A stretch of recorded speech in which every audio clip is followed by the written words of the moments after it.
Assalamualaikum warahmatullahi wabarakatuh. Hai adik-adik, perkenalkan nama kakak Tiara Dwi Fortuna. Kakak adalah mahasiswa program studi pendidikan fisika Universitas Bengkulu. Pada video kali ini, kakak akan menjelaskan materi pembelajaran fisika untuk adik-adik kelas 10 SMA, yaitu materi pengukuran. Adapun tujuan pembelajaran yaitu 1. Melalui video pembelajaran fisika, siswa dapat mengetahui beberapa alat ukur panjang, alat ukur massa, dan alat ukur waktu. Yang kedua, melalui video pembelajaran fisika, siswa dapat mengetahui cara membaca skala dan cara menuliskan hasil pengukuran. Nah, sekarang adik-adik dapat melihat ada 3 gambar, di mana di sini ada sebuah pertanyaan, kegiatan apa yang dilakukan pada gambar? Ya, betul sekali. Kegiatan yang dilakukan pada gambar ini yaitu kegiatan pengukuran, di mana pada gambar 1 terlihat bahwa kegiatan yang dilakukan yaitu mengukur balok. Yang kedua, pada gambar kedua, kegiatan yang dilakukan yaitu kegiatan pengukuran menggunakan neraca. Sedangkan pada gambar ketiga, kegiatan yang dilakukan yaitu mengukur waktu dengan menggunakan stopwatch.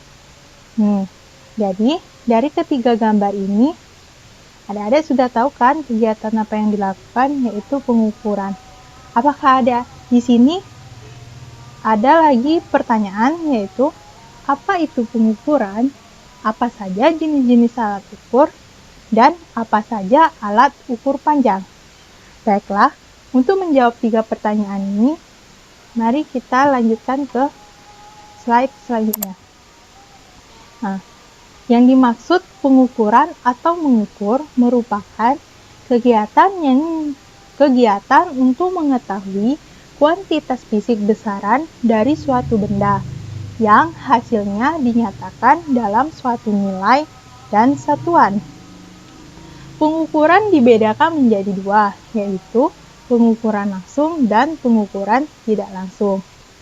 Adapun jenis-jenis alat ukur. Yang pertama yaitu alat ukur panjang, di mana alat ukur panjang itu terdiri atas penggaris, jangka sorong, dan mikrometerskop.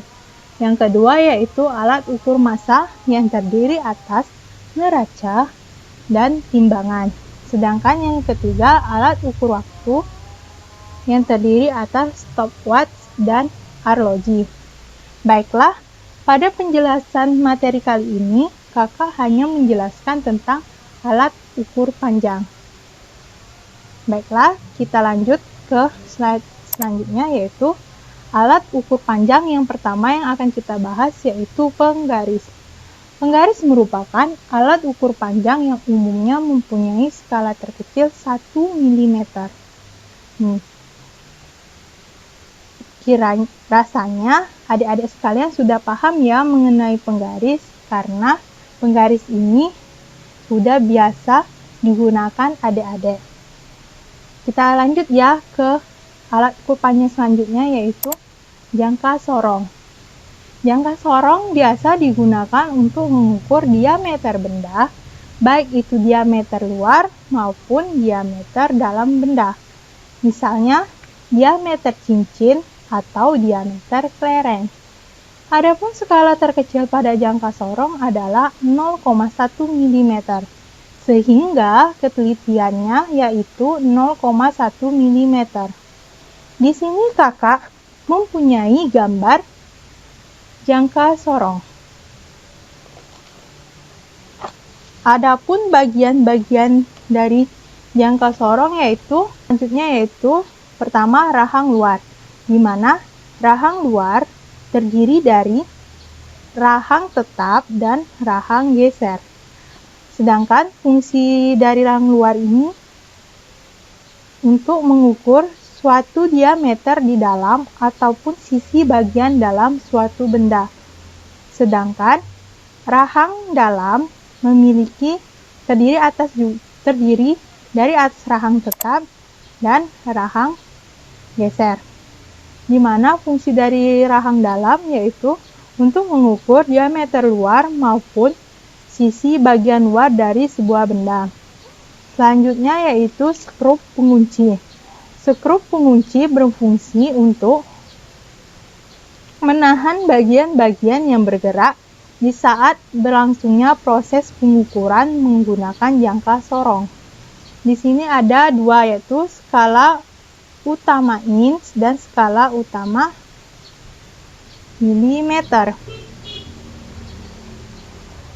Di mana skala utama dalam milimeter ini mempunyai kegunaan untuk menyatakan ukuran utama dalam bentuk satuan milimeter. Sedangkan skala utama inch yaitu bagian skala utama dalam inch menyatakan ukuran utama dalam bentuk satuan inch. Sedangkan skala nonius juga sama dengan skala utama, ada skala nonius inch dan skala nonius milimeter. Skala nonius dalam milimeter ini berguna untuk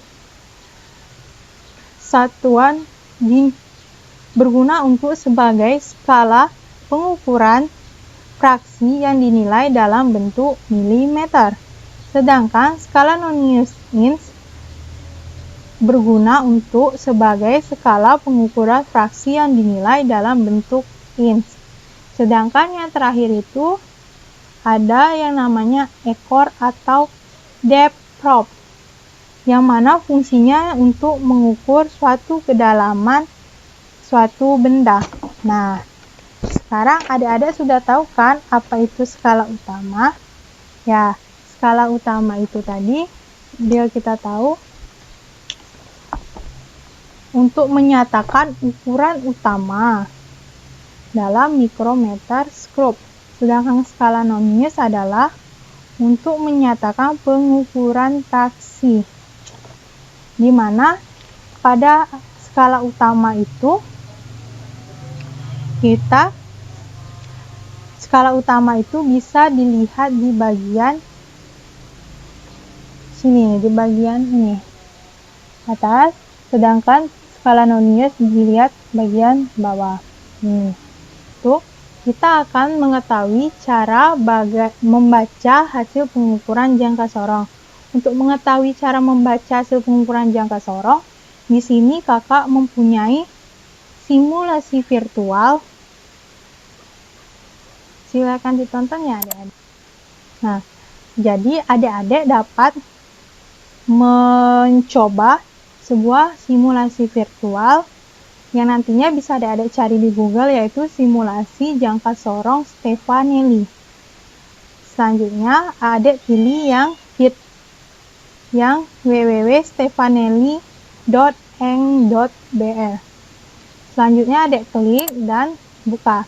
Nah, ini bentuk dari simulasi virtual dari jangka sorong di website Stefanelli, di mana kakak terlebih dahulu akan menjelaskan bagian-bagian dari simulasi ini.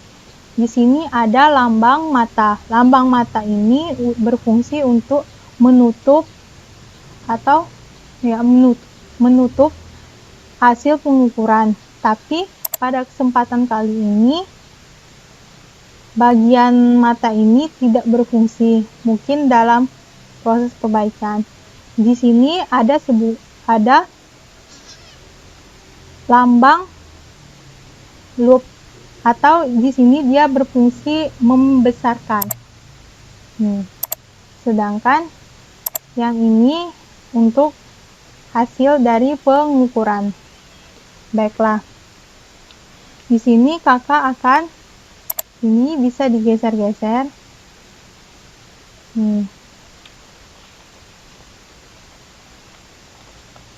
Jadi geser-geser bukan? Baiklah, kita mulai ya. Kita coba di sini.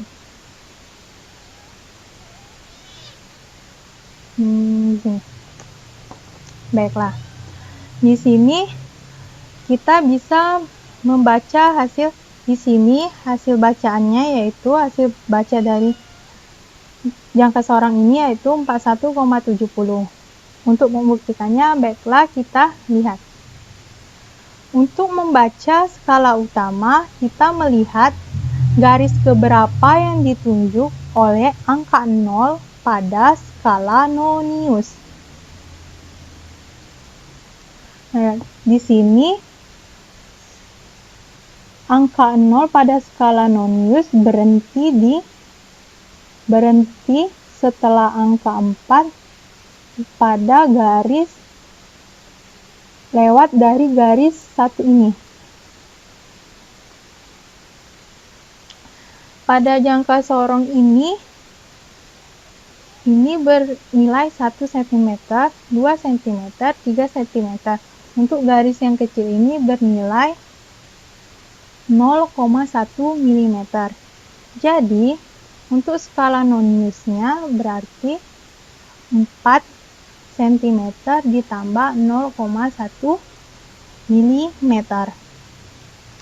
Selanjutnya kita melihat skala Nonius, di mana untuk skala Nonius pada jangka sorong mengukur, kita cari garis yang berhimpitan dengan skala utama, di mana garis ini berimpit di angka 7. Berarti untuk skala Nonius ini garis yang segaris dengan skala utama, misalkan di sini 1 berbanding 10, atau di sini berarti 7/10, atau bernilai 0,7. Jadi tadi kita udah dapat ya 4,1 cm. Kita jadikan dulu skala utama, kita dapatkan nilai 4,1 cm. 4,1 cm jika dijadikan ke milimeter berarti hasilnya 41 mm. Sedangkan tadi skala Nonius yang kita dapatkan yaitu 0,7. Jadi untuk mengetahui hasil pengukuran itu, kita jumlahkan skala utama yang kita dapatkan ditambah dengan skala Nonius. Jadi 41 mm ditambah 0,7 mm, maka didapatkan 41,70 mm. Baiklah, itu cara yang dapat kakak sampaikan untuk membaca hasil pengukuran jangka sorong. Selanjutnya kita kembali lagi ya ke materi mikrometerskop. Kembali ke alat ukur panjang yang ketiga yaitu mikrometerskop. Mikrometerskop merupakan suatu alat ukur yang digunakan untuk mengukur ketebalan sebuah benda yang tipis dengan tingkat ketelitian mencapai 0,01 mm. Berarti mikrometerskop itu lebih teliti ya daripada jangka sorong. Baiklah, di sini kakak akan menjelaskan bagian-bagian dari mikrometerskop. Yang pertama itu ada yang namanya poros tetap. Poros tetap ini berfungsi untuk menahan sebuah benda saat akan diukur menggunakan alat ukur ini. Sedangkan yang poros geser berfungsi sebagai sebuah silinder yang dapat digerakkan menuju poros tetap mikrometer. Nah, yang selanjutnya yaitu pengunci. Pengunci ini berfungsi untuk menahan poros gerak agar tak bergerak saat proses pengukuran sebuah benda. Nah, selanjutnya yaitu ada yang namanya frame. Frame di sini berfungsi untuk agar dapat meminimalkan terjadinya peregangan yang dapat mengganggu proses pengukuran sebuah benda. Sedangkan di sini ada yang namanya skala utama, di mana letaknya ini namanya slit, di mana slit ini letaknya skala utama, sedangkan yang ini namanya timbel, di mana timbel ini letaknya skala nonius. Dan ini merupakan pemutar, sedangkan yang terakhir ini namanya reset, yang berfungsi untuk memutar spindle atau poros gerak sesaat ujung poros gerak tersebut sudah dekat dengan benda yang akan diukur, serta digunakan untuk mengencangkan poros gerak atau spindle tersebut sampai terdengar bunyi suara. Sehingga untuk memastikan bahwa ujung poros gerak sudah menempel dengan sempurna dengan benda yang akan diukur, maka reset tersebut diputar sebanyak 2 atau 3 kali putaran. Nah, di sini tadi ada kan apa yang itu dimaksud skala utama dan apa itu dimaksud skala nonius. Hampir sama dengan skala utama pada pengukuran, sedangkan skala nonius merupakan skala pengukur fraksi. Selanjutnya, sama dengan jangka sorong, kita selanjutnya akan mengetahui cara membaca hasil pengukuran mikrometer scope. Nah, di sini kakak juga akan menggunakan simulasi virtual yang sama dengan jangka sorong tadi. Baiklah, langsung saja kita ke simulasinya. Sama dengan jangka sorong tadi, simulasi yang kita pakai untuk mikrometer dapat adik-adik cari di Google, yaitu dengan kunci simulasi mikrometer Stefanelli. Selanjutnya adik cari yang tulisan www.stefanelli.eng.br. Baiklah, berikut merupakan simulasi virtual mikrometer scope.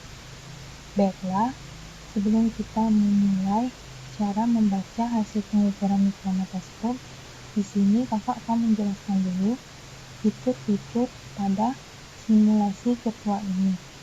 Yang pertama yaitu ada simbol mata, di mana simbol ini berfungsi untuk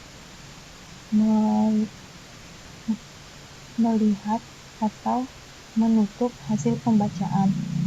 Selanjutnya yaitu ada tombol ini yang menggerakkan mikrometer secara halus, sedangkan yang ini menggerakkan atau menggeserkan mikrometer secara cepat, sedangkan yang bagian tengah berfungsi sebagai untuk memberhentikan.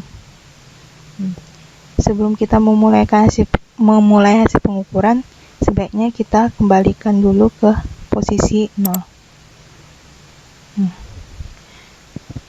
Selanjutnya, di sini juga kakak akan menjelaskan terlebih dahulu.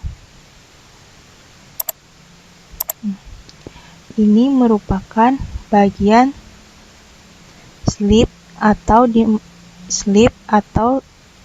tempat letaknya skala utama, sedangkan ini merupakan timbel, di mana tempat skala nonius.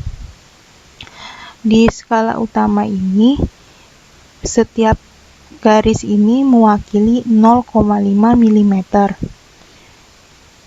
Kita hitung ya, ini 0, 0,5, 1, 1,5, 2, 2,5, 3, 3,5,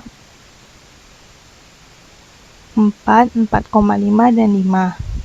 Sedangkan pada skala nonius, untuk satu garis mewakili 1/100.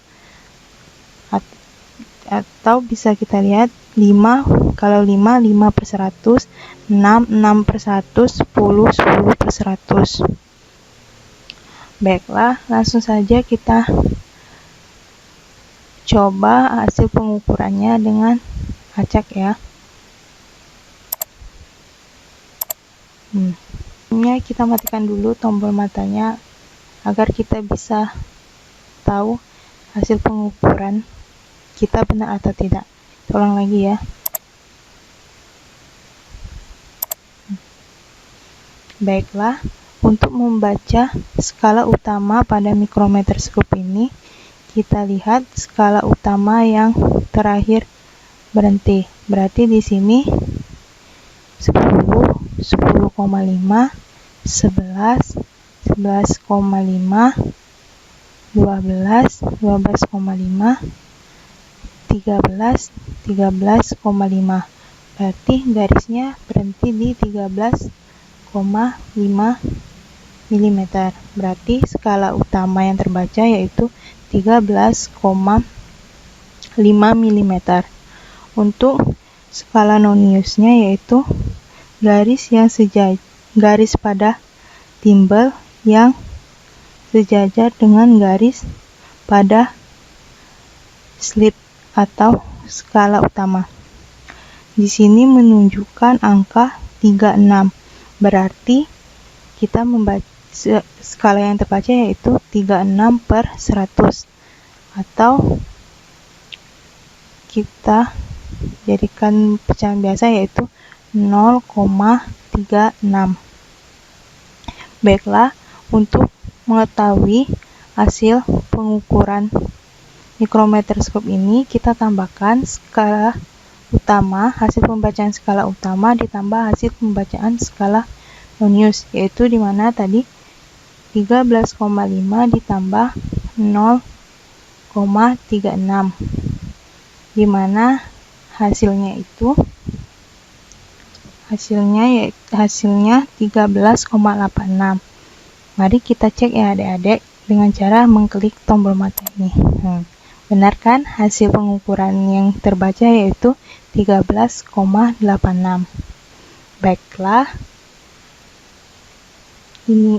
Baiklah, itu saja cara membaca hasil pengukuran mikrometerskop. Selanjutnya kakak akan melanjutkan materi kita tadi mengenai contoh-contoh soal. Baiklah, kita ke slide berikutnya yaitu contoh soal. Di sini kakak memiliki dua contoh soal. Yang pertama, berapakah hasil pengukuran lebar sebuah plat logam dengan jangka sorong berikut? Berikut merupakan hasil pengukuran lebar sebuah plat logam dengan menggunakan jangka sorong. Adapun penyelesaiannya sebagai berikut. Pertama-tama kita terlebih dahulu melihat skala utama pada jangka sorong, di mana skala utama itu adalah yang terbaca tepat di posisi garis 0 pada skala nonius. Di sini skala yang terbaca yaitu 1,6 mm. Kita tulis di sini 1,6 mm. Sedangkan untuk skala noniusnya yaitu garis yang sejajar dengan skala utama. Di sini terlihat bahwa garis yang sejajar yaitu pada angka 7, 5, 6, 7. Berarti di sini kita tulis 7 dikali 0,1, di mana ketelitian jangka sorong itu 0,1. Jadi 7 dikali 0,1 hasilnya 0,7. Dengan demikian, panjang benda yang diukur dengan jangka sorong adalah dengan cara menambahkan skala utama ditambah skala nonius. 1,6 mm ditambah 0,7 mm. Jadi hasil yang kita dapatkan dari pembacaan hasil pengukuran yaitu 2,3 mm. Baik, kita lanjut ke soal yang kedua, di mana soal yang kedua itu Berapakah skala yang terbaca pada micrometer-skop di bawah ini? Baiklah, langsung saja kita ke pembahasannya. Pertama-tama kita melihat dulu skala utama, hasil pengukuran skala utama, di mana di sini pada skala utama berhenti di garis 5,5. Berarti kita tulis di sini skala utamanya 5,5. Selanjutnya kita melihat skala nonius, di mana skala nonius ini dibaca sejajar garis pada skala nonius yang sejajar dengan skala utama. Di sini skala yang terbaca pada garis 25, 26. Berarti kita tulis di sini 26 dikali, karena ketelitian mikrometer-skop itu 0,01, maka dikali dengan 0,01, sehingga hasil yang didapatkan adalah 0,26. Dengan demikian, panjang benda yang diukur dengan mikrometer-skop adalah dengan cara menambahkan skala utama ditambah skala nonius. Ini kita buat skala utama 5,5 mm ditambah 0,26 mm, sehingga hasil yang diperoleh adalah 5,76 mm. Baiklah, itu saja pembahasan materi pengukuran yang dapat kakak berikan kepada adik-adik. Semoga bermanfaat. Terima kasih. Baiklah, sekian video dari kakak. Semoga dapat membantu adik-adik dalam memahami materi pengukuran ya. Tetap semangat. Wassalamualaikum warahmatullahi wabarakatuh.